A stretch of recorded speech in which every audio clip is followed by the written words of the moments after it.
မမိုက်ကြက်သားနဲ့ကာဒီယိုလေးကျင်ကန်တစ်ခုဖြစ်တဲ့ mountain climber အကြောင်းလေးကိုကျွန်တော်ဒီနေ့ပြောပြပါမယ် position အနေနဲ့တော့ကျွန်တော်တို့ high plant အနေထားတိုင်းကျွန်တော်တို့ခဏကိုplan ထောက်တဲ့အတိုင်းပဲထားပါမယ်ပြီးရင်တော့ကျွန်တော်တို့ဒိုးကောင်းကိုရင်ဘတ်ချီကိုပေးမယ်ပြန်ဆန့်မယ်အကွေးအဆန်ပေါ့နော်တက်နိုင်တယ်များကျွန်တော်တို့ဒိုးကောင်းက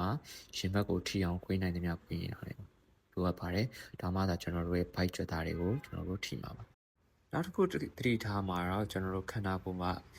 ငြိမ်နေဖို့လိုတယ်ပေါ့နော်အခုဆိုကျွန်တော်ထောက်ထားတဲ့ဒီလက်ကလည်းငြိမ်နေရပဲအဲ့တော့ခြေအောက်တစ်ခုတွေကိုပဲကျွန်တော်တို့လှုပ်တာပါနော်ဒီကတော့ hip joint movement အရေးကြီးရပေါ့နော်အဲ့တော့တခြားနေရာတွေကအရန်လှုပ်ရွနေမယ်ဆိုရင်ကျွန်တော်တို့ခါရက်ကုန်းနေမယ်ဆိုရင်တော့ bike ကိုထိအောင်မဟုတ်ပါဘူး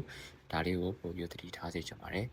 ပြီးရင်တော့ကျွန်တော်တို့အသက်ရှူသွင်းရှူထုတ်ပုံအရေးကြီးပါတယ်အဲ့တော့ကျွန်တော်အနေကွန်ပြအဲ့ကနေပြမယ်ဆိုရင်တော့အခုလိုဒီခြေထောက်ကိုဆန့်ထုတ်တဲ့အခါမှာရှူသွင်းရမှာဖြစ်ပြီးရောဝေးလိုက်တဲ့အခါမှာဆိုရင်ကျွန်တော်ရှူထုတ်ရမှာပေါ့အဲ့တော့